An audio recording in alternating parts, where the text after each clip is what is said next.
السلام عليكم ورحمة الله وبركاته. أهلا وسهلا بكم متابعينا في الحلقة 38 من مسلسل كريستال. في الحلقة دي بعد ما فايا كانت خارجة من البيت، شافت جواد وهو خارج فجرت عليه وكانت عايزة تفهمه اللي حصل، فقال لها أنت عايزة تقولي إيه؟ أنا شفت كل حاجة بعينيا. فبتحاول إن هي تدافع عن نفسها وبتقول له إن هو زياد هو اللي قرب منها، لكن طبعا جواد بيكون منفعل من اللي هو شافه وما بيرضاش يسمعها وبيركب عربيته عشان يمشي. فايا بتقول انت بتقول له انت كنت دايما بتصدقني، ايه اللي اتغير دلوقتي؟ فليه تعمل كده وتفضل تنادي فيه. لكن جواد بياخد العربية وبيسيبها وبيمشي. وفايا بتكون واقفة ومش مصدقة نفسها، من مصدومة ما بتبقاش عارفة تعمل ايه عشان تبرر نفسها قدامه. في مشهد تاني فايا بتكون بتوصل على الشغل وبتلاقي زياد مستنيها، فبتقول له انت ايه اللي جابك هنا؟ مش كفاية اللي انت عملته؟ انت انسان مش محترم. فزياد بيقول لها سامحيني يا فايا، وبيعتذر ليها على اللي هو عمله وبيقول لها ان انا بعد الشرب ما بكونش داري بنفسي. لكن فايا بتقول له ان انت عملت لي فضيحة ومشكلة كبيرة من غير اي لازمة، وبيقول لها اوعدك ان ده مش هيتكرر تاني. لكن فايا بتصده وبتقول له بعد اذنك امشي، مش عايزة اشوفك تاني. لكن زياد بيكون مصمم وبيقول لها ان هو عايز يعزمها على العشاء عشان يصالحها، وبتترجاها ان هي تقابله وبيعتذر ليها. لكن فايا بتكون متضايقة وبتقول له بعد اذنك سيبني يا زياد دلوقتي. وبيقول لها ان انا هو ان انا همشي، بس عايزك تفكر في الموضوع طبعا. وطبعا زياد بيعمل كده بعد ما بيقبل العرض بتاع لمياء عشان يحاول يفرق بين فايا وبين جواد، وبياخدها هو والاوتيل مع لمياء 3 سنين. في مشهد تاني رحاب بعد ما بتوضب البيت بتاع بشير، بتعمل ليه الاكل وهي بتيجي ماشية. بشير بيكون راجع بيتفاجئ بالمنظر بتاع البيت بتاعه وبيقول انت اللي عملت كل ده. فرحاب بتقول له ما كانش ينفع تقعد في المكان وهو مش نظيف كده، وعملت لك الاكل يكفيك لفتره طويله. وبشير بيقول لها ان انا مش عارف اقول لك ايه على اللي انت بتعمليه معايا. فرحاب بتقول له ما تقولش كده يا بشير، وبتدي له مبلغ وبتقول له سدد الديون اللي عليك. بشير بيعمل نفسه ان هو مش عايز الفلوس وبيقول لها ما ينفعش اخد منك الفلوس، والمفروض ان انت اللي تاخدي مني. وبعدين كفايه قوي اللي انت عملته لك في حياتك ومن المشاكل اللي انا تسببتها لك فيها.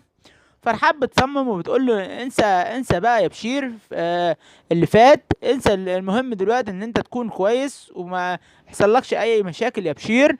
وبعد ما بتمشي بيفضل يضحك وبيكون مبسوط جدا، وان هو شكله كده كدب عليها عشان ياخد منها الفلوس. في مشهد تاني فايا بتدخل عند علياء عشان توريها تصميمات الشغل، وعلاء بتقول لها وصلت لفين في الشغل؟ زياد قرب يخلص ولا لسه؟ وفايا بتسكت شوية وبعدين بتقول لها ان هي مش عايزة تكمل في الشغل ده، لان علياء بتقول لها مش بمزاجك. علياء بتقول لها كده مش بمزاجك، الشغل انت استلمتيه ولازم يخلص، ويا ريت بقى تخلصيه وتبطلي قرفك مع زياد دوا، عشان المرة دي انا داريت عليكي وكدبت على ابوكي وقلت له ان هي ما عملتش حاجة. وفايا بتقول ان انا فعلا ما عملتش حاجة، وتقدري تسألي نينا هي اللي هتقولك ان هي اللي بعتاني عشان الشغل. فعليا بتكون ب... بتقول لها يا ريت تركزي في كلامي، انا مش عايزة مشاكل تاني، يا ريت تخلصي الشغل بسرعة. فايا بتسيبها وبتمشي وبتدخل تقعد لوحدها وبتنهار وبتفضل تعيط وبتكون متضايقة جدا. اكتر حاجة بتكون مزعلاها ان جواد مش مصدقها ومصدق اللي هو شافه، وان هو ان في حاجة بينها وبين زياد. بتتصل على جواد، اول ما بيرد عليها بتفضل تعيط وبتحلف ليه ان هي ما عملتش حاجة وان هي مظلومة، وان هي اللي كلمتها وقالت لها ان الست علياء بعتها عشان شغل مع زياد، وان هي لازم تروح بسرعة عشان تلحق قبل ما يمشي. وفعلا ده اللي هي عملته. لكن اتفاجأت باللي زياد بيعمله، وكمان اتفاجأت ان علياء جابته وراحت الفندق، وجواد بيفضل ساكت كده وما يكونش عارف يقول لها ايه. وبعدين بيطلب منها ان هي تهدى وفايا بعد كده بتقول لها ارجوك يا جواد، انا عايز اشوفك عشان احكي لك كل حاجة. ثم يا جواد في مشهد تاني، رفيف بتخرج مع تامر وبتكون متضايقة جدا، وبتقول له ان ورد هددتها ان لو خرجت معاه هتقتلها. فتامر بيقول لها مش عارف اختك دي مالها. رفيف بتقول له ان هي متضايقة ان ازاي اكون بحبك وهي كمان كانت بتحبك. فبيقول لها ان انا عمري في حياتي يا رفيف ما حبيتها، انت اكتر واحدة حبيتك في حياتي. فرفيف بتقول له ان انا عارفة كده بس هي مش عايزة تفهم. في الوقت ده بيتفاجئ ان ورد قدامها وبتقول لها ان انت انسانة ما عندكيش اي دم، وانسانة ما عندكيش دم، ومش مش انا قلت لك لو خرجتي معاه هقتلك. وبدأ يزعقوا في بعض، وبدأ تزعق فيها. وتامر بيدخل وبيقول لها بقول لك ايه يا ورد، انا عمري في حياتي ما هحبك، ويا ريت بقى تنسي كل حاجه في اللي في دماغك دي. بقولها لك مره تانية، لو قربت من رفيف انا اللي هقتلك، مش انت اللي هتقتليها زي ما كنت بتهدديها وبتقولي لها ان انا هقتلك. انا بقى اللي هقتلك يا ورد. فورد بتقول له ماشي يا تامر، انا هوريكم انتوا الاتنين. في مشهد تاني سمير بيكون قاعد وندى بتروح تتكلم معاه، فبتقول له اتمنى ان انت تكون هادي دلوقتي عشان هديت وعشان اتكلم معاك. بيقول لها خلاص يا بنتي، من بعد ما علياء قالت لي ان فايا ما عملتش حاجه الحمد لله انا هديت. فبتقول له ماشي يا بابا، انا عايزاك بقى تبقى تكلم مع فايا بهدوء وتحاول تفهمها تعمل ايه في حياتها. فايا برضو لسه صغيرة وممكن العالم اللي حواليها والناس يضحكوا عليها، انت ابوها ولازم تنصحها.